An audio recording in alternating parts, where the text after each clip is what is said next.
कविता की नींद सुबह सुबह फोन के मैसेज ट्यून से खुली। उसने आंखें मलते हुए फोन उठाया। इनबॉक्स में एक हाथ मटक रहा था। ये लड़का भी ना कभी टाइप करने की जहमत नहीं उठाता। आधे से ज्यादा बार तो इमोजी से काम चलाता है। कविता ने बड़बड़ाते हुए गुड मॉर्निंग लिखा। थोड़ी देर में कविता के स्क्रीन पर गुलदस्ता आ गया। क्या कर रहे हो?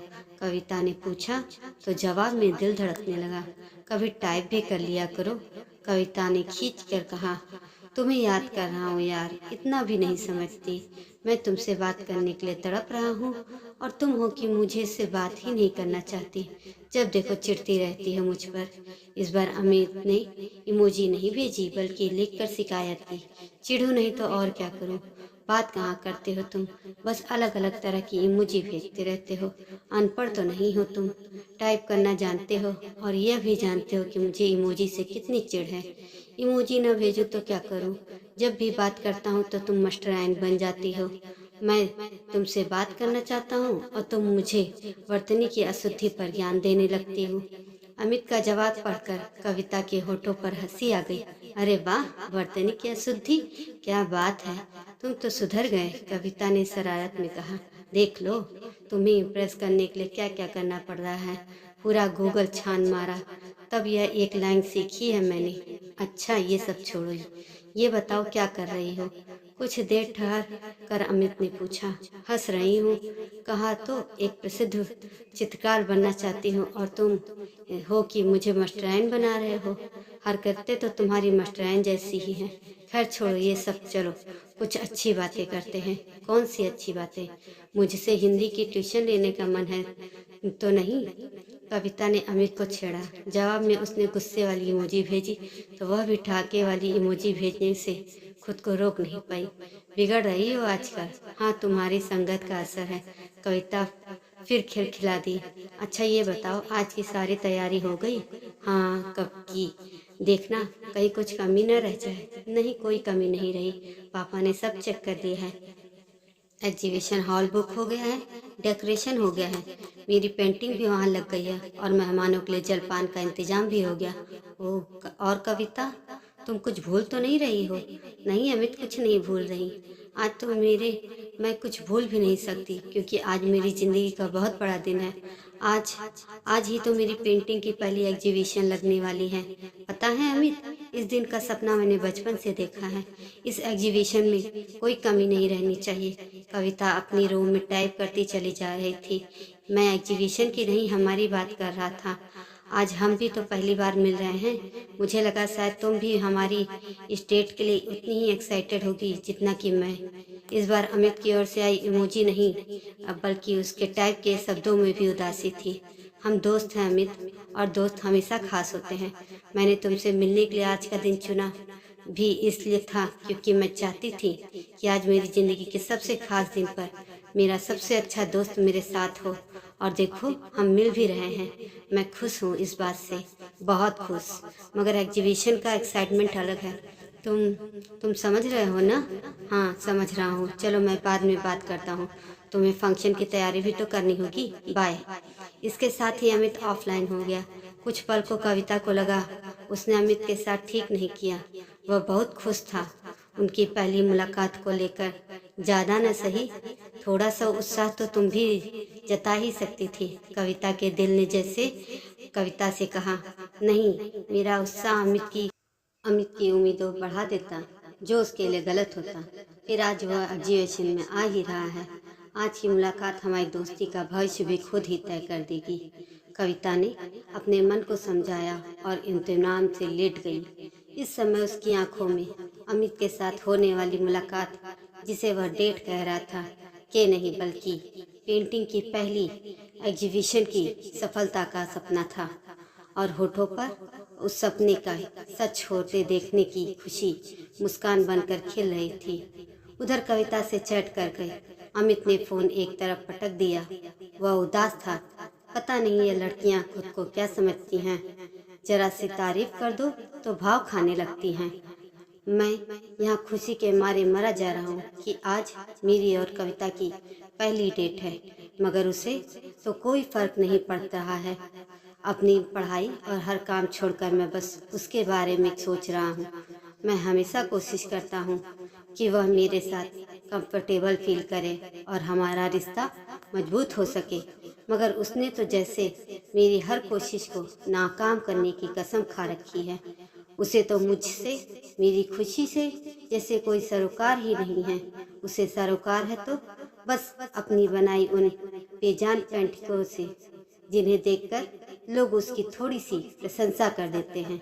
अगर उसे मेरी परवाह नहीं है तो मैं भी भला क्यों उसकी इतनी परवाह कर रहा हूँ। अमित उदास अपने बिस्तर पर लेट गया। कुछ देर बाद वह फोन उठाकर फेसबुक पर टाइम पास करने लगा, यूं ही जस्ट न्यूज फील्ड स्क्रॉल। तभी उसने कविता की उसकी एग्जीबिशन से संबंधित पोस्ट देखी। वह कविता को देखता ही रह गया। कितनी प्यारी सी है, कितनी मासूम लगती है, बिल्कुल बच्चे की तरह। अमित मुस्कुरा दिया। कविता पर उसका गुस्सा धीरे धीरे कम हो रहा था। उन्हें दोस्त बने 2 साल हो गए थे। वह कविता के एक कॉमन फ्रेंड नीरज के जरिए मिले थे।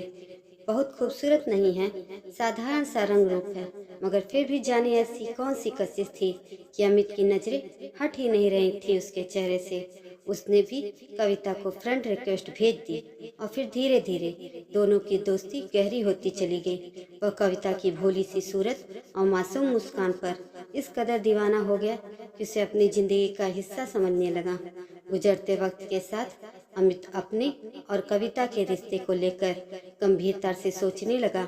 अब कविता के प्रति उसकी भावनाएं केवल दोस्ती तक सीमित नहीं थीं, बल्कि वह तो कविता में अपने जीवन साथी की छवि देखने लगा था। वह इस बारे में कविता से विचार जानना चाहता था।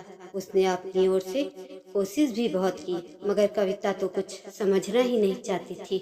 कभी कभी तो अमित को लगता था कि जैसे कविता उसकी भावनाओं से अवगत है, परंतु ना समझ होने का दिखावा करती रहती है। मगर क्यों? बहुत सोचने के बाद भी उसे एक कारण नजर नहीं आया। राजकुमार न सही दिखने में, पर इतना बुरा भी नहीं था अमित। और अब तो अगले कुछ महीनों में उसकी अच्छे पैकेज वाली नौकरी भी लगने वाली थी। मल्टीनेशनल कंपनी में कैंपस प्लेसमेंट हो चुका था। बस एमटेक के बाद ज्वाइन करना बाकी था। एक लड़की को अपने पति में और क्या चाहिए। मगर कविता तो जैसे अलग ही दुनिया में रहती थी। उसे किसी से कुछ लेना देना नहीं था। उसकी दुनिया उसकी बनाई पेंटिंग तक सीमित हुई थी। या फिर यह भी हो सकता है कि वह भी अमित को पसंद करती है, मगर कह ना पा रही हो। शायद नहीं, शायद नहीं, पक्का यही बात है। कुछ लड़कियां अपनी भावनाएं खुलकर नहीं कह पाती, डर जाती हैं, कभी परिवार से तो कभी समाज से। लोग क्या कहेंगे कि दीवार अपने आसपास खड़ी कर लेती हैं।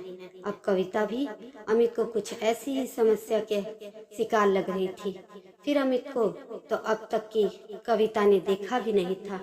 अमित और कविता की मित्रता आभासी थी, फिर वह उस पर कैसे विश्वास कर लेती। अमित ने घड़ी में समय देखा, 11 बज रहे थे। कविता की एग्जीबिशन का समय हो रहा था। कुछ देर पहले तक तो उसने गुस्से में एग्जीबिशन में न जाने का विचार बना लिया था, मगर अब वह जाने को बेताब था। यह अमित के लिए कविता का विश्वास जीतने का एक सुनहरा मौका था और इस अवसर को वह किसी भी कीमत पर नहीं छोड़ना चाहता था। अमित जब होटल पहुंचा तो एग्जीबिशन शुरू हो चुकी थी। हॉल में मौजूद लोगों के बीच उसकी आंखें कविता की तलाश कर रही थी। कुछ लोग कविता के बारे में बातें कर रहे थे, पेंटिंग देखते हुए बातें कर रहे थे। कितनी खूबसूरत पेंटिंग है। हर पेंटिंग खुद अपनी तारीफ कर रही है। लगता ही नहीं कि किसी सेरेब्रल पाल्सी से ग्रस्त लड़की ने बनाई है। उन लोगों की बातों पर अमित को विश्वास नहीं हुआ। अब उसे कविता का इंतजार था। जब कविता मिली तो वह उसे देखकर हतप्रभ रह गया। गुलाबी सूट पहने व्हील चेयर पर बैठी कविता बहुत प्यारी लग रही थी। हाँ, सच में बहुत प्यारी। कविता ने उसकी ओर हाथ हिलाकर उसका स्वागत किया। अमित भी उसे देखकर हौले से मुस्कुरा दिया। कुछ देर पहले तक अमित कविता से मिलने को लालायित था, मगर अब उसके कदम उठ ही नहीं रहे थे। किसी तरह खुद को सहज दिखाने की कोशिश करते हुए वह कविता की ओर बढ़ चला। कविता उसे एग्जीबिशन दिखाती रही, उससे बातें करती रही और अमित बस हाँ हूँ करता रहा। कविता जितनी सहज थी, अमित उतना ही असहज। अब उसे समझ आ रहा था कि क्यों कविता उसकी बातें सुनकर भी अनसुनी कर दिया करती थी। कुछ देर बाद कविता ने उसे अपनी एक पेंटिंग गिफ्ट की। उस पर एक चिट लगी थी। अमित ने उत्सुकता के साथ वह चिट खोली और उसमें लिखा था, एक बहुत प्यारे दोस्त के लिए एक खूबसूरत आखिरी मुलाकात की याद। अमित ने आश्चर्य से कविता की ओर देखा तो वह मुस्कुरा दी। कविता को मुस्कुराते देख अमित सर झुकाकर एग्जीबिशन से बाहर आ गया।